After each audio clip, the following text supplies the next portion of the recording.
یہ جو آج کل لوگ پاگل ہو رہے ہیں نا ٹینشن سے، میرا گھر نہیں ہے، میرا یہ نہیں ہے، میرا وہ نہیں ہے. میرے بھائی دولت کا مقصد تو سکون ہوتا ہے. اگر یہی سکون دولت آپ سے چھین رہی ہے، ایسی دولت کا کیا فائدہ؟ سکون سب سے بڑی نعمت ہے، اللہ کی تقدیر. یہ جو نفسیاتی ڈاکٹر ڈپریشن کا علاج کرتے ہیں نا، خدا کی قسم ان کے پاس ڈپریشن کا علاج نہیں ہے. ڈپریشن کا اور اسٹریس کا علاج صرف اور صرف قرآن کے پاس ہے. حضرت حسن رضی اللہ تعالی عنہ بہت زیادہ دولت مند تھے، اور حضرت حسن کے جو نانا تھے محمد صلی اللہ علیہ وسلم وہ بہت زیادہ مسکین تھے.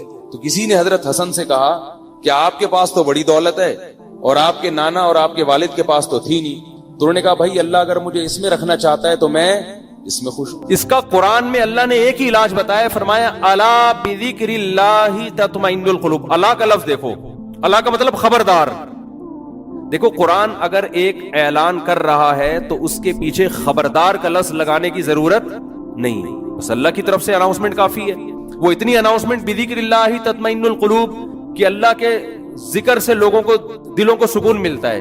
یہ اللہ کی طرف سے اتنا کہہ دینا کافی تھا یا نہیں تھا؟ دیکھو ڈپریشن کا جو اصل علاج ہے نا وہ ہے تقدیر پر رضا. سب سے بہترین علاج یہ ہے کہ اللہ کا جو معاملہ میرے ساتھ ہے میں اس پر راضی ہوں. وہ مجھے اگر غریب رکھنا چاہتا ہے میں غربت میں خوش ہوں. وہ اگر مجھے 1000 گز کا بنگلہ دینا چاہتا ہے تو میں اس میں خوش ہوں. حضرت حسن رضی اللہ تعالی عنہ بہت زیادہ دولت مند تھے، اور حضرت حسن کے جو نانا تھے محمد صلی اللہ علیہ وسلم وہ بہت زیادہ مسکین تھے. تو کسی نے حضرت حسن سے کہا کہ آپ کے پاس تو بڑی دولت ہے اور آپ کے نانا اور آپ کے والد کے پاس تو تھی نہیں. تو انہوں نے کہا بھائی اللہ اگر مجھے اس میں رکھنا چاہتا ہے تو میں اس میں خوش ہوں. آئی بس سمجھ میں؟ بھائی جس حال میں اللہ نے رکھا ہے بس ٹھیک ہے بھائی، تو پریشان ہونے کی چندہ ضرورت نہیں ہے. اللہ آپ کو ڈیفنس میں گھر دلا رہا ہے وہاں رہ لو. اللہ آپ کو چاہ رہا ہے کہ آپ اورنگی ٹاؤن میں رہو تو وہاں رہ لو. اللہ چاہ رہا ہے کہ آپ گرو مندر میں رہو تو وہاں رہ لو. اللہ چاہ رہا ہے کہ مچھر کالوڑی میں لیاری ندی کے قریب رہو. اب آپ استطاعت نہیں ہے تو مجبوراً وہاں لے لو بھائی. مچھر کا کر لو، جالیاں والیاں لگا لو، اسپرے کر لو تاکہ بیمار نہ ہو. ٹھیک ہے نا؟ انجوائے کرو بس بھائی اسی میں. چرسی دیکھو کیسے انجوائے کرتے ہیں. چرسیوں کے کپڑے دیکھیں آپ نے، پائپ کے نیچے اب تو ملتے نہیں. ہیروئن چرسی نہیں، ہیروئن یہ جو پائپ ہوتے ہیں نا برساتی نالے کے پائپ، اس کے اندر چرسی بیٹھتے تھے، اب نہیں ہوتے. پتہ نہیں سنا ہے خود کش حملوں میں ان کو مروایا ہے لوگوں نے. تو کسی بھی چرسی کو دے دیا یہ بیگ فلاں مسجد میں رکھ کے آ جاؤ. دہشت گردوں نے ان کو بڑا استعمال کیا ہے. اور تو ایک پڑیا پکڑا دی، پڑیا ملے گی. وہ بیچارہ پڑیا کے چکر میں خود بھی پھٹ گیا. یہ دہشت گردوں نے سنا ہے میں نے واللہ عالم کہ ہیروئنچیوں کو بہت استعمال کیا. تو ہیروئنچی جو تھے ہم جب بچپن میں دیکھتے تھے وہ برساتی نالوں کے اندر بیٹھے ہوتے تھے. برساتی نالوں کے اندر ہیروئنچی بیٹھے ہوتے تھے اور منہ میں بھی ان کے پائپ ہوتا تھا. تو اس زمانے میں بچپن میں ایک ڈرامہ آیا تھا، میں نے توبہ کی بھی ہے، پرانی باتیں کبھی کبھی بتا دیتا ہوں. اس میں ایک ہیروئنچی کو گانا گاتے ہوئے دکھایا کہ وہ مست ہے، ہیروئن میں پی وی ہے، اس نے پائپ کے اندر بیٹھا ہوا ہے اور اس کے منہ میں بھی پائپ ہے جس میں چرس ہے. تو کہہ رہا ہے میں پائپ کے منہ میں ہوں، میرے منہ میں پائپ ہے. ٹھیک ہے، اسی کو انجوائے کر رہا ہے وہ. کہہ رہے یہ نعمت کس کے پاس ہوگی کہ پائپ کے منہ میں بھی ہو اور پائپ بھی اس کے منہ میں ہو. بھائی ایک ہی وقت میں ایک چیز منہ میں ہو سکتی ہے نا، یا تو آپ اس کے منہ میں ہو یا وہ آپ کے منہ میں. لیکن کہہ رہے ہمارے ساتھ اللہ کی قدرت عجیب ہے، میں پائپ کے اندر بیٹھا ہوں اور پائپ میرے اندر گھسا ہوا ہے. تو ایک ہیروئنچی سے کسی نے پوچھا، وہ بھی مست ایسے پڑا ہوا ہے نا خوش. تو اس ہیروئنچی سے کسی نے پوچھا کہ ہم نے سنا ہے کہ تم لوگ اتنے خوش ہوتے ہو پی کے کہ تم سمجھتے ہو کہ ہم چاند پہ پہنچ گئے ہیں. تو ہیروئنچی کہتا ہے تو ابھی کہاں بیٹھا ہوا ہوں میں. تو ہمارے حضرت فرمایا کرتے تھے جیسے یہ لوگ نشے میں دیوانے ہو جاتے ہیں اور سارے غم بھلا دیتے ہیں، تو مسلمان کو چاہیے کہ وہ اللہ کی محبت میں اسی طرح دیوانہ ہو جائے اور سارے غموں کو بھلا دے. بولے بھائی میرا مقصود، میرا مطلوب، میرا محبوب، میرا معبود صرف اللہ کی ذات ہے. مجھے جنت مطلوب ہے. یہاں مجھے 1000 گز کا بنگلہ نہ ملا، جھونپڑی میں گزارا کر لوں گا. جنت کے محلات مجھے ہر قیمت پہ چاہیے. یہاں مجھے کالی کلوٹی مل گئی. ایک بندہ آیا، میں میری بیوی بہت ہی بدصورت ہے، میں کیا کروں، پھنس گیا ہوں میں نے کہا صبر کرو، تم کون سا اتنے حسین ہو. ہمارے جو ہے نا ایک جامعہ میں ایک لڑکا تھا، اس کی شادی ہوئی تو ہمارے استاذ کے پاس آیا. اب اس کو شرم بھی آ رہی تھی کیونکہ استاذ تھے بڑے پیر و مرشد. تو وہ استاذ ہمیں واقعہ سنا رہے تھے کہ میرے پاس آیا اور بڑا شرما رہا ہے، بڑا میں حضرت میں بڑا پریشان ہوں، میں یہ وہ بہت مشکل نا. مجھے بتاؤ کیا بات ہے؟ اس نے کہا میری شادی ہوئی ہے، میں نے بغیر دیکھے کی اور مجھے بیوی پسند نہیں آ رہی، شکل بالکل بھی اچھی نہیں ہے. تو کہتے ہیں میں نے اس سے کہا کہ کبھی اپنی شکل دیکھی ہے آئینے میں؟ ٹھیک ہے نا. تو کہتے اس نے کہا ہاں میں نے دیکھی ہے. کہہ رہے ہیں اب اس نیت سے دیکھو کہ میں کیسا ہوں. ایک تو ویسے ہی دیکھتا ہے نا انسان بال سیٹ کرنے کے لیے یا کچھ منہ پہ کچھ لگا ہوا تو نہیں، اس نیت سے دیکھو کہ کیا میں بھی ان لوگوں میں شمار ہوتا ہوں جس کو کوئی خوبصورت ملے. اس نیت سے اب جا کے دیکھو اپنے نئے نقش نا، پوری ناک کا سائز وائز سب چیزیں چیک کرنا، جا کے کلر ولر بھی دیکھنا اچھی طرح سے. تو وہ کہتے ہیں کہ وہ اس نے دیکھا اور آ کے کہا الحمدللہ میں مطمئن ہو گیا ہوں. ٹھیک ہے نا، کہ اس ڈیزائن میں مجھے یہ بھی غنیمت ملی ہے. تو ڈپریشن، پریشان، یہ ناشکری ناشکری ناشکری ہر وقت کیا ہے؟ ناشکری. اتنی ناشکری ہے اس سے کیا ہو جاتے ہیں؟ ڈپریشن کے مریض بن جاتے ہیں. اگر خوش رہو گے بھائی یہاں جیسی تیسی مل گئی، جنت میں کیا مل جائے گی؟ اگر صبر شکر سے زندگی گزاری تو جنت میں کیا ملے گا؟ حور ملے گی. جنت دنیا میں جو کچھ ملتا ہے نا ہم کو اور آپ کو، وہ اس میں ہماری محنت کا دخل نہیں ہوتا، اس میں تقدیر کا دخل زیادہ ہوتا. کیسے کیسے بدصورت لوگ ہیں، بہت خوبصورت عورتیں مل جاتی ہیں، کیسی کیسی بدصورت عورتیں ہیں، بہت خوبصورت شوہر مل جاتے ہیں. با اخلاق لوگوں کو بد اخلاق بیوی مل جاتی ہے، بد اخلاق کو با اخلاق. تو ایسے سارا سیٹ اپ چل رہا ہے. اور جنت کیا ہے؟ وہ تو اللہ نے نیک لوگوں کے لیے بنائی ہے. وہ تو ان کو تو اللہ نے اسپیشل حسن دیا ہے جنت کی حوروں کو. فرمایا مقصورات فی الخیام، خیموں میں بند کر دیا، تمہارے لیے بنایا گیا ان کو. تو گزارا چلاؤ بھائی، گزارا چلاؤ. سمجھ رہے ہو؟ زیادہ پریشان ہونے کی ضرورت نہیں ہے. ویسے بھی بڑھاپے میں سب چیزیں ختم. بڈھی ہو جائے گی پھر دیکھنا اس کو کون حسین. بڑھاپے میں نہ خود حسین رہو گے نہ وہ حسین رہے گی. سب حساب. تو تھوڑے دن کی بات ہے تو صبر کر لو. کیا خیال ہے بھائی؟ یا پھر وہ کام کرو جو میں بولتا رہتا ہوں، گناہ کی طرف مت جاؤ، گناہ کی طرف مت جاؤ، اس کی ٹھکائی لگے گی. گناہ کی طرف جاؤ گے تو کیا ہوگا؟ حساب و کتاب دینا پڑے گا اس کو. تو اللہ تعالیٰ نے مسلمان کو ٹینشن فری بنایا ہے. مسلمان کو غم ہوتا ہے تو صرف کون سا غم؟ کہ یار جنت میں پہنچنا ہے میں نے، اللہ راضی ہو جائے. پھر اس حال میں اللہ اگر آپ کو پیسہ بھی دے دے، آپ کوشش کریں، ہاتھ پہ ہاتھ رکھ کے بیٹھ جانا یہ دین ہمیں نہیں سکھاتا. دنیا میں کامیاب ہونے کی بھی کوشش کریں. کوشش میں کامیابی ہو جائے تو بھی ٹھیک ہے، کامیابی نہیں ہو تو بھی ٹھیک ہے، بس خوش رہے انسان اس پہ. تو اب وہ قوم، اب یہ گھروں کا میں اس لیے کہتا ہوں کہ نبی صلی اللہ علیہ وسلم نے فرمایا بدترین چیز جس پہ انسان کا پیسہ خرچ ہو وہ تعمیر ہے. صحیح حدیث ہے بالکل. آپ کے پاس اگر بہت سارا پیسہ ہے نا تو سب سے پہلے کیا کریں آپ؟ اچھی خوراک کا انتظام کریں. پیٹ میں اچھی چیز اترنی چاہیے. جیم، جیلی اور یہ ساری چیزیں چھوڑ دیں، شہد کھایا کریں. ڈالڈا گھر سے نکال دیں. جب اللہ نے آپ کو مالی وسعت دے دی، زیتون اور دیسی گھی لا کے ڈبے رکھ دیں گھر میں. بیگم جو پکے گا گھی میں پکے گا، 10 انگلیاں گھی میں اور سر کڑھائی میں. ٹھیک ہے نا؟ اب گھی پکے گا ہمارے. بادام کھائیں. ہمارے حضرت کو اللہ نے غربت میں رکھا تو حضرت کے پاس پیسے ہی نہیں ہوتے تھے کچھ کھانے کے. تو وہ 60 سال حضرت نے غربت میں خوشی میں گزارے.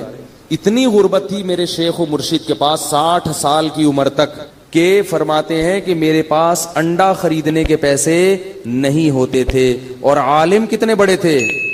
دارالعلوم کورنگی کے شیخ الحدیث تھے. سب سے بڑا مرتبہ، کتنا بڑا ادارہ ہے نا دارالعلوم کورنگی. حضرت مفتی محمد شفیع صاحب رحمہ اللہ کے نائب سمجھے جاتے تھے. اور لیکن لوگوں کو پتہ نہیں چلتا تھا آپ کی غربت کا، کیونکہ رہتے اتنے استغنا کے ساتھ تھے نا کہ لوگ ان سے قرضے مانگنے آتے تھے. یہ نہیں کہ غربت میں اپنے پھٹے پرانے کپڑے پہن کے ایسا صورت بنا لی کہ لوگ مولوی صاحب پہ ترس کھا کے پیسے دینا شروع کر دیں. نہ نہ نہ، بڑا استغنا. اور فرماتے ہیں کہ میرا گھر بھی ذرا دور تھا کچی آبادی میں، کیونکہ پیسے تھے ہی نہیں کہ پکی آبادی میں گھر لے لیں.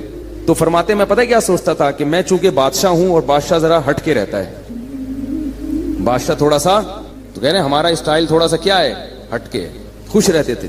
کہتے ہیں ایک دن کیا ہوا کہ ایک مہمان ہمارے گھر آیا، دال کھلائی ہم نے. پھر کچھ دنوں کے بعد آیا، دال پکی ہوئی تھی. پھر آیا، دال پکی ہوئی تھی. تو ایک دن آگے کہتے ہیں آپ لوگ کیا دال کے علاوہ کچھ نہیں پکتا؟ وہ مہمان بھی تنگ آ گیا نا. تو حضرت فرماتے ہیں کہ اس کے بتانے سے میری توجہ گئی ہے کہ ہمارے ہاں بہت دنوں سے دال پک رہی ہے. اور اللہ نے ان کو اہلیہ بھی ایسی ہی دی تھی، صبر شکر والی. بڑی تعریفیں کرتے تھے اپنی زوجہ کی. وہ ابھی تک ماشاءاللہ حیات ہیں، اللہ ان کی عمر برکت. اللہ فرماتے ہیں کہ مجھے حور بھی مل جاتی تو میں اتنا خوش نہ ہوتا. اللہ نے مجھے ایسی بیوی دلا دی ہے جو ایسی صبر شکر والی ہے جو لاکھوں میں کسی ایک کو ملتی ہوگی. بلکہ کہتے تھے کسی ایک کو بھی نہیں ملی ایسی بیوی. بڑی تعریفیں کرتے تھے اپنی زوجہ کی، کیونکہ انہوں نے کبھی بھی ناشکری، وہ دیکھتی تھی بھائی میرے شوہر غریب ہیں تو جو وہ بھی تو دال ہی کھا رہے ہیں نا، تو ہم بھی دال کھا رہے ہیں. کوئی بات اسی پہ گزارا کریں گے. اور ہمارے حضرت کو وہ دعاؤں کی وجہ سے ملی تھی یہ بیوی. ہمارے حضرت کا واقعہ لکھا ہے, وہ بتاتے تھے کہ بچپن میں حضرت کا رشتہ طے کر دیا کسی خاتون سے. اب ان میں حیا بہت تھی. وہ تو پہلے زمانے میں تو نہیں ایسا ہوتا تھا کہ پہلے طے کر لو, ابا کو بتا دو, ابا کرنی ہے کرو, نہیں تو میں جا رہا ہوں. یہ تو اب ہوتا ہے نا. پہلے تو وہ لڑکے جب بالغ ہوتے تھے, ایک تو بالغ ہوتے ہی ماں باپ ان کی شادی کی فکر کرتے تھے, ان میں حیا ختم ہونے سے پہلے ان کو گھر بار کا کر دیتے تھے. تو ہمارے حضرت کا جب بالغ ہوئے تو حضرت فرماتے ہیں مجھے تو شرم آتی تھی شادی کا نام لیتے ہوئے بھی. ابا نے کہیں ہماری منگنی کر دی, طے کر دیا. اب ابا کو کیسے کہیں ابا یہ پتہ نہیں, یہ ہمارے حضرت تو دیندار تھے بچپن سے, والد صاحب بھی ان کے فرماتے ہیں مجھے بہت دیندار چاہیے تھی, صبر شکر والی. تو کہتے ہیں کہ میں نکل گیا کھیتوں میں جا کے چپکے سے سجدے میں گر کے میں نے اللہ سے دعا مانگی, رویا اللہ کے سامنے, اے اللہ اگر تیرے علم میں یہ میرے لیے بہتر نہیں ہے تو یہ رشتہ کسی طرح سے توڑوا دے. زبان کے چونکہ پکے تھے تو خود نہیں توڑنا, زبان دے چکے ہیں, یہیں کسی طرح جان چھڑوا دے یہاں سے, اور ایسی جگہ کروا دے جو میرے لیے بہتر ہو. تو اللہ کی قدرت یہ ہوئی کہ لڑکی والوں نے خود ہی انکار کر دیا کوئی عذر بنا کے. تو پھر حضرت کی یہاں شادی ہوئی جہاں جن کو ہم پیرانی صاحبہ کہا کرتے تھے. تو حضرت بڑی تعریفیں کیا کرتے تھے, اور اتنی ان میں حیا تھی کہ وہ حضرت ان کا فرماتے تھے کہ علماء دعوتیں کرتے تھے تو اس میں لوگ اپنی اپنی اہلیہ کو لے کے جاتے تھے. مفتی محمد شفیع صاحب نے کہا کہ آپ بھی اپنی اہلیہ کو لے کر آئیں. میں نے کہا ٹھیک ہے. میری اہلیہ نے کہا میں گھر کی چار دیواری سے باہر نہیں جاؤں گی. بس جائز ہے جانا, یہ نہیں کہہ رہا کہ نبی صلی اللہ علیہ وسلم بھی اپنی زوجہ کو لے کے گئے دعوت پہ, لیکن ان کا مزاج ایسا تھا بھائی میں گھر میں مجھے نہیں جانا. تو فرماتے ہیں مفتی شفیع صاحب بڑے خوش ہوئے, کہتے جب ہمارے گھر میں ٹیلی فون لگا, حضرت کے گھر میں پردہ ایسا تھا, مزدور 4 مہینے کام کر کے گئے ہیں. ایک مزدور نے کہا یار یہاں کیا جنات رہتے ہیں؟ کیوں بھائی؟ کہہ رہے میں نے 3-4 مہینے اس گھر میں کام کیا, کسی عورت کی آواز میرے کان میں آج تک نہیں پڑی. وہ ذاتی طور پر یہ چیزیں آدمی ڈنڈے کے زور سے تھوڑی بیوی سے یہ سب کچھ کروا سکتا ہے, تو اپنے اندر تقویٰ ہو. اتنا ان میں تھا کہ ان کی آواز کبھی مردوں کے کان میں ان کی اہلیہ کی نہیں پڑتی تھی. تو حضرت فرماتے میں نے جب ٹیلی فون لا کے رکھا گھر میں, ضرورت تھی فون لگوایا, تو میں نے یہ کیا کہ بھائی دیکھو جس عورت میں یہ تقویٰ نہیں ہے نا تو اس کو برا مت سمجھو. جہاں شریعت نے گنجائش دی ہے وہاں گنجائش دی ہے. عورت مرد سے ضرورت کی بات بھی کر سکتی ہے, ضرورت کے وقت گھر سے باہر بھی نکل سکتی ہے. یہ تو اوپر لیول کا ہے نا, وہ یہ تو اپنے زبردستی نہیں کر سکتے اس چیز میں. آپ عورت اگر خود اپنی مرضی سے ایسا کرنا چاہے تو ٹھیک ہے, وہ زیادہ اچھی بات ہے, لیکن آپ زبردستی نہیں کر سکتے ان چیزوں پہ. تو فون میں کیا ہوا, حضرت نے فون لا کے رکھا, فرمایا کہ آپ جب فون آئے آپ جب اٹھائیں تو جب اننون پرسن ہونا تو بات نہ کریں اس سے. اور پتہ کیسے چلے گا کہ اپنی بہو بیٹی کا فون ہے تو فون پہ تھوڑا سا ہاتھ مار دیں, اگر آگے سے عورت کی آواز آئی ہے تو بات کر لیں, یا اپنے کسی بیٹے کی آواز آئی تو بات کر لیں, ورنہ بات نہ کریں. ہم اگر گھر میں کہہ دیں کہ بھائی جب فون اٹھاؤ تو بولو نہیں, تو میرا خیال ہے اگلے دن بیان نہیں ہوگا. بولیں گے پتہ نہیں کس فنڈامنٹلسٹ سے, بنیاد پرستوں سے کہاں پھنس گئے ہیں, طالبان سے شادی ہو گئی ہے ٹھیک ہے نا. لیکن ہم بھی ایسے ہی, ہم کون سا اتنے پرہیزگار ہیں, تو اتنا ہی تقویٰ ہونا جتنا, یعنی بھائی جتنے خود ہو اتنے ہی دوسرے پہ کو مکلف بناؤ نا. حضرت تو خود بھی بڑے پرہیزگار تھے نا. تو حضرت فرماتے ہیں میں نے کہا اپنی اہلیہ سے کہ یوں کرنا, تو انہوں نے کہا میں نے فون کے قریب ہی نہیں جانا, میں نے فون اٹھانا ہی نہیں ہے, مجھے اس سے ویسے ہی کیا ہے الرجی. یہ مردوں کا کام ہے فون سننا. فون جس نے بیٹے بیٹی کا فون آئے گا تو آپ سن لو, مجھے بتا دیا کرو تو میں بات کر لوں گی, ورنہ میں اس طرف نہیں جاتا. تو بڑی اللہ نے صبر شکر والی زندگی دی تھی ان کو. تو حضرت فرماتے ہیں اسی غربت کی ایام میں ایک انڈے والا آیا, ٹھیک ہے نا, انڈے بیچ رہا تھا, تو وہ ابلے ہوئے انڈے نا, تو وہ کہتے ہیں ہمارے گھر آیا, بولے مولوی صاحب کتنے انڈے لیا کرو گے آپ مجھ سے؟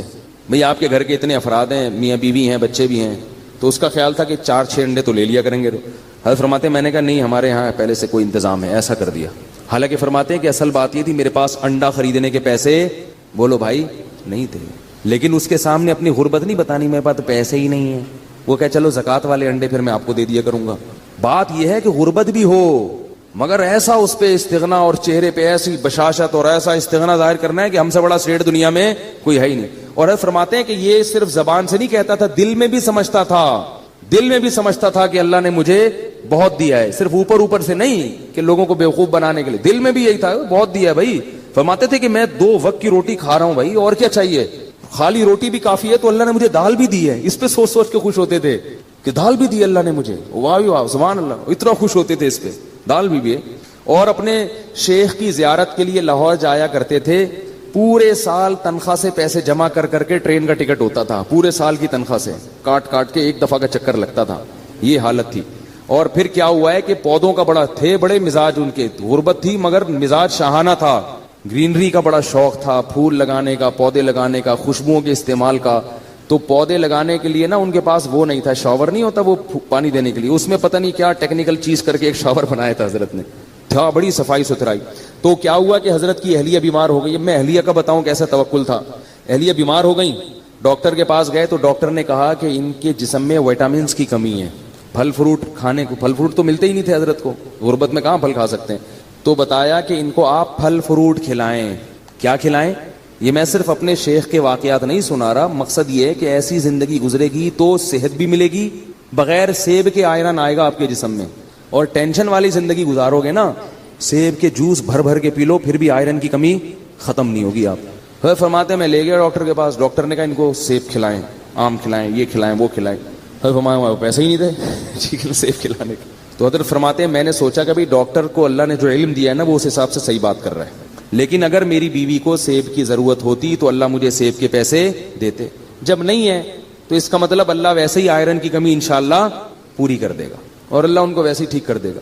بیوی بھی کیونکہ توکل والی, پھر وہی مثال اپنی اور آپ کی مثالیں آتی ہیں ذہن میں. ہم ہوتے کتنے تانے سننے کو ملتے ہیں بھائی, اب کہیں سے لے کر آؤ, سیب لاؤ, چوری کا ہو کہیں سے وہ لے کر آؤ. میں تو کہہ رہی تھی کھانے کو نہیں ہے, دال کھائیں گے تو یہ تو یہی ہوگا نا, روٹی کھا کھا کے, تو آئرن کہاں سے پیدا ہوگا. ڈاکٹر سارے کہتے ہیں سیب کھانا ضروری ہے, اور یہ کھانا ضروری ہے, وٹامن کی گولیاں کھانا, جائیدادیں کھانا بھی ضروری ہے. کیا کیا کھا گئے ہیں مگر پھر بھی کمی پوری نہیں ہو رہی, پھر بھی بیمار ہیں. وقت سے پہلے بال سفید ہو رہے ہیں, 20 25 سال کے لڑکوں کے بال سفید ہو رہے ہیں, گر رہے ہیں.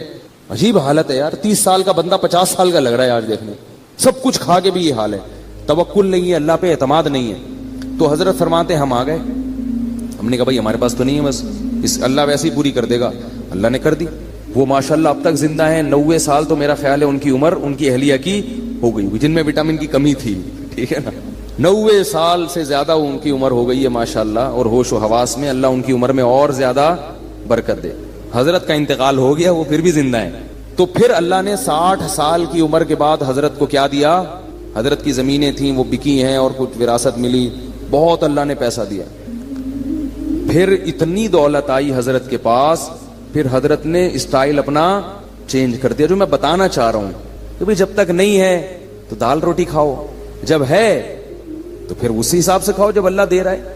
پھر جو نوٹ آتے تھے حضرت کے پاس, دولت کی محبت پھر بھی نہیں تھی, تو حضرت نے بہت سارا پیسہ لگا دیا الائنس میں. وہ ضیاء الحق کے دور میں ایک الائنس والے نکلے تھے, وہ سارا پیسہ ڈوب گیا. ڈوبا ہے تو حضرت کی پیشانی پر اتنا سا بھی بل نہیں آیا, پر ذرا بھی پریشان نہیں ہوئے. جبکہ جن لوگوں کے پیسے اس وقت ڈوبے تھے ان میں سے بہت سے لوگ ہارٹ اٹیک سے مر گئے. تو حضرت نے ان کا نام رکھا شہدائے الائنس, شہدائے الائنس. یہ الائنس والوں کو, اور حضرت فرماتے ہیں کتنی گھٹیا موت ہے, پیسے چھن گئے تو مر گئے. کیا دکھاؤ گے منہ اللہ کو. اللہ کہے گا کھانے کو روٹی تو مل رہی تھی, سر چھپانے کی جگہ تو تھی. تو حضرت کا بہت سارا پیسہ ڈوب گیا, مگر حضرت پر ایسے ذرہ برابر بھی پیشانی پہ لکیر نہیں آئی. کیوں؟ وہ کہتے تھے یار رہنے کے لیے گھر تو ہے نا, اور کھانے کے لیے روٹی تو مل رہی ہے, تو وہ تو ویسے ہی مسافر خانہ ہے, ساتھ تھوڑی لے کے جانا ہے, ٹھیک ہے نا, ایسے ہی خوش ہے. جو حضرت کے ساتھ اس وقت تھے نا, وہ کہتے ہیں کہ ہم نے اتنا زیادہ کسی میں حوصلہ نہیں دیکھا, اتنی بڑی رقم ڈوب گئی ہو اور بڑے آرام سے بیٹھے ہوئے ہوں, بڑے آرام سے, کچھ ہو ہی نہیں رہا. حضرت گھر کو گھر کہتے ہی نہیں تھے, مسافر خانہ کہتے تھے. جب سعودی عرب سے آئے ہیں عمرہ کر کے, تو وہ گھر پہنچ گئے اپنے. تو جو میزبان تھے نا سعودیہ میں, انہوں نے حضرت کو فون کیا کہ آپ گھر پہنچ گئے ہیں. انہوں نے کہا میں مسافر خانے میں بیٹھا ہوں ناظم آباد کے. پھر 2 دن بعد فون کیا, حضرت گھر پہنچ گئے. انہوں نے کہا ابھی بھی ناظم آباد کے مسافر خانے میں. اس نے کہا آپ مسافر خانے میں کیا کر رہے ہیں, گھر کیوں نہیں جا رہے ہیں؟ انہوں نے کہا بھائی یہ مسافر خانہ ہی ہے, گھر ور نہیں ہوتا مسلمان کا. اور واقعی اب دیکھو نا, حضرت کا جنازہ اٹھ گیا نا, قبر میں چلے گئے, ثابت ہو گیا نا کہ واقعی وہ کیا تھا, مسافر خانہ تھا, ثابت ہو گیا. تو ہم لوگ ہیں بے وقوف جو گھر کو گھر سمجھتے ہیں. تو کیا تھا کہ حضرت کو جب اللہ نے دولت دی تو نوٹوں کی گڈیاں رکھی ہوتی تھی اتنی بڑی بڑی, اس میں سے حضرت اپنی ضرورت کے پیسے رکھتے تھے, باقی سارے فی سبیل اللہ صدقہ. اس میں سے گیس کا بل نکالیں گے, جو ضرورت کی چیز خریدنی ہے. گاڑی خریدی حضرت نے, گاڑی کیسی خریدی؟ اب دیکھو پیسہ آتا ہے تو لوگ اپنے اوپر خرچ نہیں کرتے, یہ بھی کنجوسی ہے. وہ بحریہ ٹاؤن میں پلاٹ لے لو, بس پلاٹ لے لو, بس پلاٹ لے لو. ابے بھائی خرچ کرو اللہ کے بندو. حضرت نے ایک فلیٹ بھی خریدا, وہ اس لیے خریدا کہ میں آج مر جاؤں گا تو یہ مدرسے کا گھر ہے، میری زوجہ کہاں رہیں گی، اس نیت سے خریدا کہ میرے مرنے کے بعد میری زوجہ کے لیے انتظام، بولو نا بھائی، ہونا چاہیے. اور بچے کی سب کی شادیاں ہو گئی تھی، وہ الگ ہو گئے تھے، الگ رہتے تھے، تو ان کا تو انتظام ہو گیا. بس ایک زوجہ میں اگر مر گیا تو ان کا کیا بنے گا، یہ تو مدرسے کا گھر ہے، ٹھیک ہے نا. تو یہ مدرسہ یہاں رہتا ہے نہیں رہتا، تو بھائی ان کے لیے فلیٹ خرید لیا. وہ بھی جب اللہ نے بس وہ فلیٹ گئے نہیں، اس میں گئے نہیں.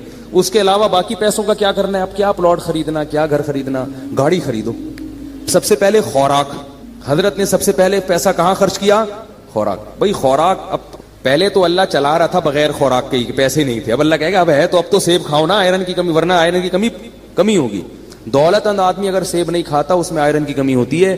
غریب آدمی کچھ بھی نہ کھائے پھر بھی فٹ رہتا ہے، کیونکہ اللہ نے اس کو دیا ہی نہیں کچھ، تو اللہ کہتے ہیں اسی میں پوری کر دوں گا میں. شیر کو آئرن کی کمی کے لیے سیب کھانا پڑتا ہے بھائی. شیر میں وٹامن سی کی کمی کہاں سے پوری ہوتی ہے، وہ صرف گوشت کھاتا ہے، اور اسی گوشت میں وٹامن اے بھی ہے، ڈی بھی ہے، سی بھی ہے، سب کچھ ہے اس میں. تو اللہ ہر چیز سے ہر چیز پوری کر سکتے ہیں. ہم خالی گوشت کھانا شروع کر دیں تو مر جائیں گے تھوڑے دنوں میں. تو اب کیا تھا کہ حضرت نے سب سے پہلے کس پہ توجہ دی، خوراک.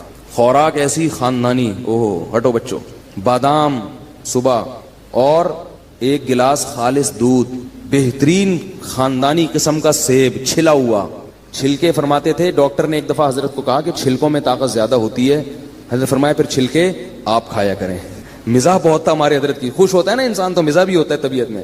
پھر یہ آپ کھائیں گے وٹامن، ٹھیک ہے نا. تو اس لیے کہ چھلکے ہضم نہیں ہوتے نا، وہ وٹامن کا کیا کرنا ہے جو ہضم ہی نہ ہو. ڈاکٹر بھی تو بعض پھینکو ہوتے ہیں، بس بول دیتے ہیں، یہ نہیں دیکھتے کہ اس کا کیا نقصان بھی ہوگا، کیا فائدہ ہوگا. چھلکوں میں طاقت زیادہ ہے. اللہ کے بندے، چھلکے اللہ نے جانوروں کے لیے بنائے، ان کو بھی تو کچھ کھانے دو. تو ساری چیزیں خود کھا جاؤ گے تو بکری کیا کھائے گی، ٹھیک ہے نا. تو اب جو ہے وہ چھلکے حضرت نے فرمایا کہ آپ کھائیں. وہ چھلا ہوا سیب کھایا کرتے تھے، میٹھا. جب سیب کا موسم ختم ہو جاتا تھا، اچھے سیب ملنا بند، تو سیب کا ناغا نہیں. حضرت کی مطالعہ بہت تھا نا، حکمت پر، ایلوپیتھک سائنس پر بھی مطالعہ تھا، اور ہومیوپیتھک پر بھی، اور حکیموں کی کتابیں بھی پڑھی ہوئی تھی حضرت نے. تو خوراک پہ بڑی ریسرچ تھی. وہ فرماتے تھے کہ نہار منہ میٹھا سیب جس نے کھا لیا تو اللہ اس کو ڈاکٹروں سے ہمیشہ کے لیے محفوظ رکھے گا. اور واقعی حضرت کو اللہ نے ڈاکٹروں سے بچایا ہوا تھا. تو جب موسم ختم ہوتا تو پھر پوری دنیا میں تحقیق ہوتی کہاں کا سیب سب سے اچھا ہے. تو پھر ٹورنٹو سے حضرت کے لیے سیب کی پیٹیاں آیا کرتی تھی. سیب کا ناغا نہیں ہونا چاہیے. بادام، سیب اور بھنے ہوئے چنے یہ کھاتے تھے. اسی طرح میں جب بھی حضرت کے گھر گیا ہوں، کھانا بڑا اسٹائلش دیکھا ہے، وی آئی پی قسم کا خاندانی کھانا تھا. کھاتے بہت تھوڑا تھے مگر کھاتے بہت اچھا تھے. پگڑی بڑی مہنگی تھی. ایک دفعہ میں نے قیمت پوچھ لی تھی، وہ زمانے میں بڑی ہزاروں روپے کی پگڑی تھی حضرت کی. حضرت فرماتے تھے کہ سر کی پگڑی اور سر کی ٹوپی کی قیمت آپ کے جوتے سے زیادہ ہونی چاہیے. جوتا مہنگا ہے، ٹوپی کیا ہے، سستی. اس کا مطلب سر کو اتنا پروٹوکول نہیں دے رہے، پاؤں کو عزت زیادہ دے رہے ہو. حضرت کا جو سفید رنگ کا کرتا ہوا کرتا تھا وہ بہت مہنگا تھا، بہت مہنگا. اور خوشبوئیں اللہ کی پناہ، اتنی سی خوشبوئیں. اس دور میں 95 کی بات کر رہا ہوں، 50 ہزار روپے کی 95 میں وہ حضرت نے خوشبوئیں رکھی ہوئی تھیں. اور کمرہ اتنا خوبصورت ڈیکوریٹ کیا ہوا تھا، ایسے نہیں کہ وہ اس کو چھچورا پن بنا دیا، اس کو چھمک چھلو بنا دیا کمرے کو، لیکن اتنا خوبصورت کمرہ تھا حضرت کا کہ جب جاتے تھے تو بس دل چاہتا تھا کہ یہاں سے نہ نکلیں. اس میں عود کی خوشبو چل رہی ہوتی تھی ہر وقت. بڑا خوبصورت کمرہ تھا، جنہوں نے دیکھا ہے وہ جانتے ہیں. وہ تو باقاعدہ دیکھنے جایا کرتے تھے ہم. پھر حضرت کی کرسی بیٹھنے کا، پھر 24 گھنٹے ایئر کنڈیشن میں رہتے تھے، 24 گھنٹے. بہت وی آئی پی زندگی گزاری. مکان نہیں بنایا، پلاٹ نہیں خریدا کہ مر جائیں گے، اپنی ذات پہ لگاؤ. ایک بس سنا دوں گاڑی خریدنے کا واقعہ، سنا ہوا ہوگا. پھر حضرت نے سوچا کہ گاڑی ہونی چاہیے. حضرت نے کیا سوچا کہ کیا ہونا چاہیے. یہ میں آپ لوگ کو بتا رہا ہوں کہ پیسے جمع مت کرو اللہ کے بندو. یہ کوئی قصے کہانیاں نہیں سنا رہا، میں قصے کہانیاں نہیں سنا رہا. حضرت نے کہا گاڑی ہونی چاہیے. گاڑی خریدنے گئے، شو روم میں گئے تو شو روم والے سے کہا کوئی گاڑی دکھاؤ. گاڑی، اس نے کہا یہ ہے نا گاڑی. انہوں نے کہا یہ گاڑی ہے. یہ کوئی گاڑی ہے، اس کو گاڑی بولتے ہیں. یہ حضرت اسی اسٹائل سے سنایا کرتے تھے، یہ گاڑی. تو انہوں نے کہا یہ کیا ہے بھائی، یہ گاڑی نہیں. تو یہ گاڑی ہے، گاڑی دکھاؤ بھائی. تو کہتا ہے مولوی صاحب آپ کی رینج کتنی ہے. اس نے کہا مولوی صاحب ہیں یہ بیچارے کیا گاڑی خریدیں گے، کوئی پرانی سی ایف ایکس لینے آئے ہوں گے، زکات کے پیسوں سے جمع، کسی نے کوئی ہدیہ دیا ہوگا لفافے میں ڈال کے، کوئی جمع ہو گئے ہوں گے. تو وہ یہ سمجھ رہے تھے. اچھا، حضرت کے بیٹے سعودیہ چلے گئے تھے، مدینہ یونیورسٹی میں ان کی بڑی اچھی تنخواہیں تھیں، تو انہوں نے بڑی اچھی گاڑی خریدی تھی، بہت خوبصورت. حضرت فرماتے ہیں مجھے خیال آیا کہ میرے بیٹوں کے پاس اتنی مہنگی گاڑی ہے تو میں ان سے بھی زیادہ مہنگی گاڑی خریدوں گا. اور آگے ملفوظ دیکھو، فرماتے تھے اس لیے کہ پتہ یہ چلے کہ باپ میں ہوں، یہ میرا باپ نہیں ہے، کیونکہ ان کے پاس اچھی گاڑی آ گئی ہے، میرے پاس اگر پرانی ہوگی تو لوگ ان کو میرا باپ سمجھیں گے اور مجھے کیا سمجھیں گے؟ یہ اسٹائل تھا بھائی، اسٹائل. تو فرماتے ہیں میں نے چاہا کہ میں اس سے زیادہ اچھی گاڑی خریدوں گا تاکہ پتا چلے کہ ابا کون ہے، میں ہوں. ایسا نہ ہو کہ لوگ ان کو میرا بس باپ سمجھنا شروع کر دیں.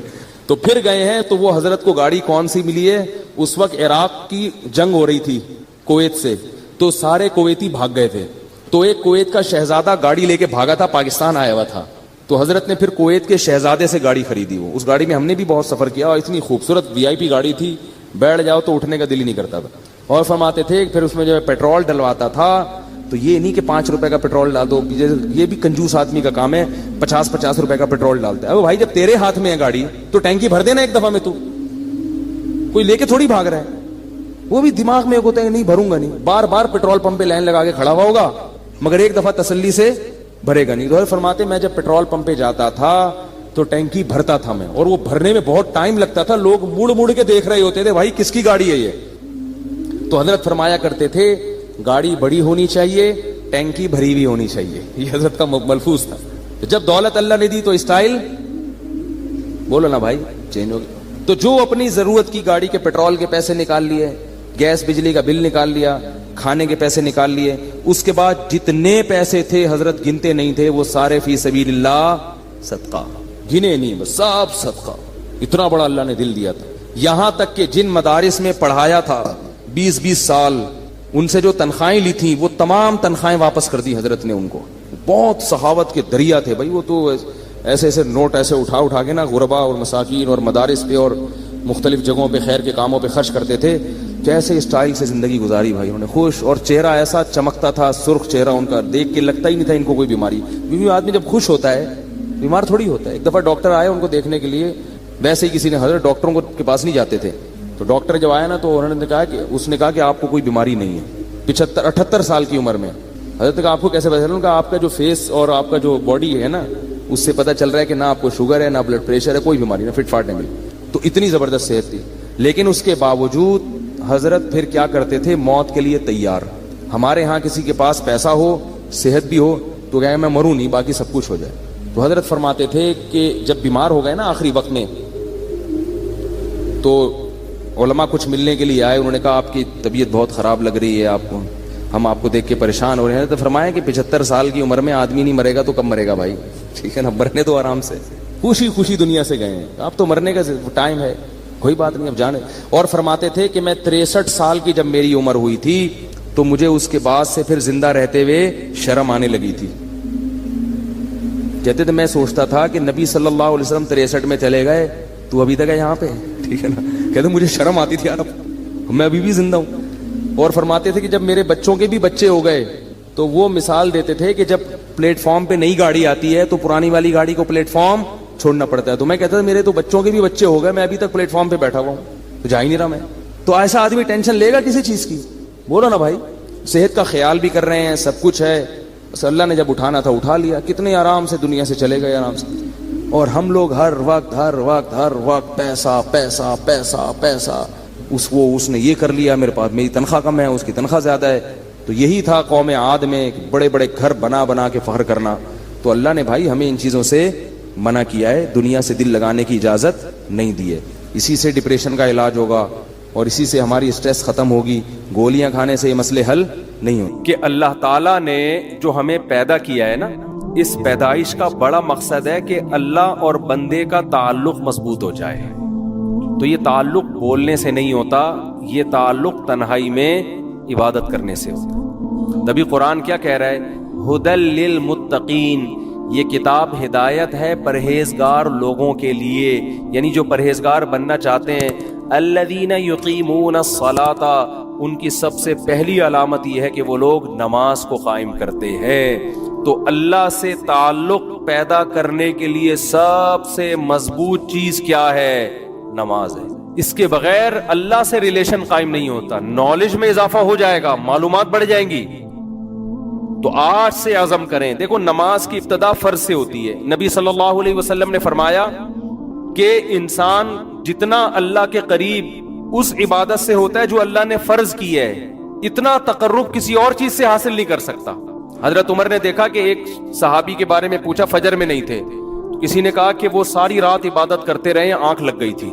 تو حضرت عمر نے فرمایا کہ ساری رات سوتے رہتے اور فجر کی نماز جماعت سے پڑھ لیتے, یہ زیادہ محبوب ہے اللہ کو اس بات سے کہ ساری رات عبادت کریں. کیوں؟ ساری رات عبادت فرض نہیں تھی, فجر کی نماز جماعت سے پڑھنا کیا ہے؟ وہ فرض ہے. تو فرائض کے بعد پھر نوافل ہیں, اور نوافل کی کثرت نبی صلی اللہ علیہ وسلم نے فرمایا کہ انسان کثرت سے عبادت کرتا ہے اپنے ضروری کاموں سے کو نمٹا کے. فرمایا کہ اتنی عبادت کرتا ہے کہ یہاں تک اللہ تعالیٰ فرماتے ہیں میرا ایسا محبوب بن جاتا ہے کہ میں اس کی آنکھ بن جاتا ہوں جس سے وہ دیکھتا ہے. یہ اس لیے کہ تمہیں دنیا میں ہر شخص یہ بتا رہا ہوگا, کوئی کہہ رہا ہوگا شراب میں سکون ہے, کوئی کہہ رہا ہوگا نائٹ کلب میں سکون ہے, کوئی کہہ رہا ہوگا لڑکیوں سے دوستیوں میں سکون ہے, کوئی کہہ رہا ہوگا کہ چرس پینے میں سکون ہے, کوئی کہہ رہا ہوگا کہ جی گرم گرم کڑک دودھ پتی پینے میں سکون ہے, کوئی کہہ رہا ہوگا کہ جی چرس میں سکون ملے گا تمہیں, کوئی کہہ رہا ہوگا زنا میں سکون ملے گا, کوئی کہہ رہا ہے ڈپریشن کی گولیاں کھانے میں سکون ہے, کوئی کہہ رہا ہے کہ نفسیاتی ڈاکٹر سے یا سائیکیٹرک سے علاج میں سکون ہے. اللہ فرماتے ہیں الا سنو, میں بتا رہا ہوں یہ سب غلط باتیں کر رہے ہیں. حقیقت میں تمہیں سکون صرف اللہ کو یاد کرنے میں ملے گا, اس کے علاوہ کسی چیز میں نہیں ملے گا. آپ کہہ سکتے ہو یار ہم تو ذکر کر کے ٹرائی کر کے دیکھ لیا, ہمیں کوئی سکون نہیں ملا. جو سکون سٹا لگانے میں ملتا ہے وہ ہمیں ذکر کرنے میں نہیں ملتا. ایک چرسی کو آپ بولو کہ تو چرس چھوڑ, لا الہ الا اللہ کی 100 دفعہ تسبیح پڑھ لے تجھے سکون ملے گا, وہ کہے گا میں نے تو پڑھ کے دیکھ لیا مجھے تو مل نہیں رہا, چھٹا لاؤ بڑا مزہ آئے گا. نہیں آ رہی بات سمجھ میں؟ جبکہ قرآن کیا کہہ رہا ہے؟ یہ غلط ہے. قرآن کہہ رہا ہے خبردار یہ سب غلط باتیں کر رہے ہیں. اللہ اگر تو صحیح کہہ رہا ہے تو چرسی کو تو چرس میں جو سکون ملتا ہے وہ تسبیح پڑھنے میں نہیں ملتا. بات آ رہی ہے؟ اصل میں سکون کی ڈیفینیشن ہی آپ نہیں سمجھے. یہ سکون نہیں ہے جو چرسی کو مل رہا ہے, یہ وقتی طور پر اس کی جو ڈپریشن چرس نہ پینے سے پیدا ہوئی ہے نا, جو باڈی کی ایک ڈپریشن ہے وہ وقتی طور پہ ختم ہوئی ہے. اگر چرسی کا چرس میں سکون ہوتا تو بار بار چرس کیوں مانگتا؟ وہ چرس نہ ملنے سے اس کی طبیعت کیوں خراب ہو جاتی؟ جو موسیقی کے اور گانے سننے کے رسیالے ہیں ان کا سکون اگر دیکھو دنیا میں زیادہ تر ڈپریشن کے مریض گلوکار بنتے ہیں, یہ تحقیق ہے. زیادہ تر ڈپریشن کے مریض جو میوزیشن ہوتے ہیں نا وہ بنتے ہیں, خودکشیاں کر لیتے ہیں. اچھا مجھے بتاؤ چرس میں زیادہ سکون ہے یا ہیروئن میں؟ مجھے یہ بتاؤ. ہیروئن میں زیادہ سکون ہے, ایسا ہی ہے نا؟ اب چرس کا چھوڑنا آسان ہے, ہیروئن کو چھوڑنا مشکل, کیونکہ اس میں جو مزہ ہے وہ چرس میں نہیں ہے. لیکن آپ کو پتا ہے ہیروئن چی کا انجام کیا ہوتا ہے؟ اگر سکون میں ہوتا تو ترقی کرتا, پھلتا پھولتا, صحت اچھی ہوتی, ہنسی خوشی زندگی گزارتا. جو جتنا زیادہ مزے کی لائف گزار رہا ہے نا مصنوعی طریقے سے, وہ اتنا ڈپریشن کا مریض ہے. سمجھتے ہو؟ وہ ڈپریشن کا اتنا زیادہ مریض ہے. اس کی مثال دے کے بس بات ختم کرتا ہوں. دیکھو طاقت کی 2 قسمیں ہیں. ایک طاقت ہوتی ہے جو کھانا کھانے سے آتی ہے. ایک کمزور سا باریک سا انسان جو جیسے آج کل کے ہمارے اکثر کراچی کے نوجوان ہیں, ایسا لگتا ہے ہینگر کے پہ کپڑے لٹکے ہوئے ہیں بس. اب کوئی اسے کہے کہ چلا نہیں جا رہا, بیٹھا نہیں جا رہا, یہ چلا گیا کسی ہیروئنچی کے پاس کہ مجھے طاقت چاہیے. اس نے ہیروئن کا ایک ٹیکا لگا دیا, یہ اچھلے گا نا, چھلانگے مارے گا, کودے گا, ایک دم پاور آ جائے گی, آپ کی بتی سی پھاڑ دی اس نے. کیا مطلب, کیا طاقت آ گئی ہے اس میں؟ بولتے کیوں نہیں بھائی یہ طاقت نہیں ہے, یہ وقتی ہے, ایک وقتی اس بلڈ کے سرکولیشن کو ایک چیز نے تیز کر دیا. اور یہ چلا گیا کسی ڈاکٹر حکیم کے پاس, حکیم صاحب میں چاہتا ہوں میرے جسم میں طاقت آ جائے. تو حکیم اس کو ڈائٹ پلان لکھ کے دے رہا ہے کہ جم جاؤ, تنکے کے دونوں طرف بٹن لگاؤ, روزانہ اٹھایا کرو. تھوڑے دنوں بعد وہ قمیض کے بٹن ہٹا کے شیروانی کے بٹن لگا دو, پھر ہوتے ہوتے وہ 2 بٹن, اس کے بعد پھر 1 کلو کا ویٹ, پھر ایک دن آئے گا ایسے ویٹ اٹھاؤ گے. اور اس دوران یہ پلان, اتنے انڈے کھانے, اتنی روٹیاں کھانی ہیں. اب وہ کہہ رہا ہے یار اس دن چرسی نے ٹیکا لگایا تھا, میں زبردست طاقت آ گئی تھی میری باڈی میں. اور یہ جو ڈاکٹر صاحب بتا رہے ہیں آج میں جم گیا تو جانے کے بعد بجائے طاقت آنے کے میں تو بالکل ہی پڑ گیا زمین. 2 دن تو مجھ سے بستر پہ, میں نے تو پینوڈل کھائی ہے بھائی. اور یہ جو اس نے مرغے شرغے بولے تھے وہ میں نے کھائے, میرا تو پیٹ خراب ہو گیا. تو ڈاکٹر کیا بولے گا, اب وہ طاقت نہیں ہے, وہ چرسی نے چرس کا ایک ٹیکا لگا دیا تجھ میں جو تو 2 منٹ اچھل رہا ہے. وہ تھوڑے دنوں میں جتنا ہے نا، ابھی تو ہینگر پہ کپڑے نظر آ رہے ہیں، ہینگر بھی غائب ہو جائے گا تھوڑے دنوں میں، صرف کرتا شلوار رہ جائے گا. تو نظر نہیں آئے گا، تو محسوس ہوگا لوگوں کو، حقیقت محسوس ہوگا کہ کوئی بندہ تھا، رہے گا نہیں تو. اور میں جو طریقہ بتا رہا ہوں نا، اس میں وقتی طور پر تو بور ہو رہا ہے، درد بھی ہو رہا ہے، پین بھی ہو رہا ہے، ذرا کر کے دیکھ. سال 2 سال کے بعد دیکھنا، آج تو بٹن اٹھا رہا ہے، ٹھیک ہے نا، سال 2 سال کے بعد دیکھنا تیری قمیضیں پھٹنے لگیں گی. لوگ بولیں گے کرتا شلوار تھا، اب نہیں ہے، اب بندہ ہے، کرتا پتہ نہیں کہاں گیا اس کا. تو یاد رکھو، اللہ کے ذکر سے جو سکون ملتا ہے وہ ایسا نہیں ہوتا کہ آج بیٹھ گئے آپ نے، آج ایک تسبیح پڑھ لی، آج نماز پڑھ لی. کنٹینیو ایک کام کریں، یہ نیچر ہے، انسان کی فطرت ہے رب کی عبادت کرنا. اس ٹریک پر جب آئے گا تو آہستہ آہستہ آہستہ آہستہ اس کا دماغ فریش ہو جائے گا، آہستہ آہستہ اس سکون میں جائے گا. اور یہ جو سکون ہے نا، موسیقی کا سکون، ایک فلم دیکھ لی، ایک ڈرامہ دیکھ لیا، کوئی فوج فلم دیکھ لی اور جناب کوئی سٹا لگا لیا، یہ سکون برباد کرنے والی چیزیں ہیں. جیسے چرسی اور ہیروئن کو ٹیکا لگا دیا آپ نے.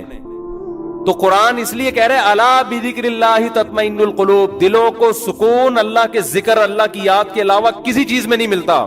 کر کے تو دیکھو، ایسا نہیں ہوگا کہ آج تسبیح پڑھ لی تو ایک دم فٹ فاٹ ہو گئے، ٹھیک ہے نا. اللہ سے دل لگاؤ، کیونکہ دلوں پہ طاقت کس کی ہے؟ اللہ کی ہے. تو وہاں سے موٹیویشن ملے گی آپ کو، وہ سب اپنے آپ کو حوالے کر دو اس کے. انگریزوں نے بڑی تحقیقات کی، ہمارے ایک ریلیٹیو ہیں امریکہ میں، انہوں نے کہا کہ گورے کہتے ہیں کہ یار یہ مسلمان قیدی جب جیل میں ہوتے ہیں نا، اکثر ڈپریشن میں نہیں جاتے. یہ پہلے زمانے کے قیدیوں کی بات ہے. اور جو غیر مسلم ہوتے ہیں وہ خودکشیوں پہ آ جاتے ہیں. انہوں نے کہا کہ وجہ اس کی ہے کہ یہ مسلمانوں کے اپنے جیل کے اندر معمولات شروع، کوئی قرآن حفظ کر رہا ہے، کوئی تہجد پڑھ رہا ہے، کوئی جناب کوئی تسبیح کر رہا ہے، صحیح ہے نا، یہ اللہ اللہ کرنے میں لگ جاتے ہیں اس میں. دیکھو، جو چیز آپ کو تنہائی میں سکون نہ دینا، جس آدمی کو ہر وقت لوگوں کا مجمع چاہیے سکون کے لیے، تو سمجھ لو کہ یہ آرٹیفیشل سکون ہے. ہم نے اہل اللہ کو دیکھا ہے اکیلے میں سکون سے بیٹھے ہوئے ہیں، جو کہ آج کل کوئی بھی نہیں بیٹھتا. اکیلے میں سکون جب ہوتا ہے جب آپ اللہ سے دل لگا دو. تبھی تو حدیث میں آتا ہے نا، قرآن قبر کی وحشت کو دور کرے گا. کیوں؟ آپ دنیا میں تنہا تھے، اکیلے تھے، آپ نے قرآن سے دوستی لگا لی، تلاوت کرتے تھے آپ. سعودی عرب کے بڑے عالم تھے شیخ بن باز رحمہ اللہ تعالی، ان کے بارے میں سنا کہ اتنا زیادہ ذکر کرتے تھے کہ بیت الخلاء میں جب جاتے تو زبان کو دانتوں سے بند کر لیتے تھے، کیونکہ وہ آٹومیٹک ذکر ہوتا تھا. یہی بات یہاں بر صغیر کے ایک عالم گزرے، قاری فتح محمد رحمہ اللہ تعالی، ہمارے شیخ مفتی رشید احمد صاحب کے خلیفہ تھے. وہ قرآن کی تلاوت اتنی زیادہ کرتے تھے کہ جب بیت الخلاء یا واش روم جاتے تو زبان کو دانتوں سے دبا لیتے، کیونکہ آٹومیٹک ان کی زبان پہ تلاوت شروع ہو جاتی. ہم نہیں کہہ رہا کہ آپ اتنے بڑے بزرگ بنے، میں کہہ رہا ہوں بھائی فرض تو پڑھ لو نا. کیا خیال ہے؟ کتنا اچھا لگتا ہے یار، صبح انسان نہا دھو کے منہ صاف ستھرا کر کے نیٹ کلین ہو کے اللہ کے گھر کی، وہ وقار زکا کا نام تو سنا ہوگا سب لوگوں نے، ان کا میں نے محترم کا ایک کلپ دیکھا، مجھے خیال ہوا یار یہ بیان میں بتانے کا ہے. وہ اس وقار زکا صاحب نے کیا کیا کہ صبح فجر کی نماز پڑھنے نہا دھو کے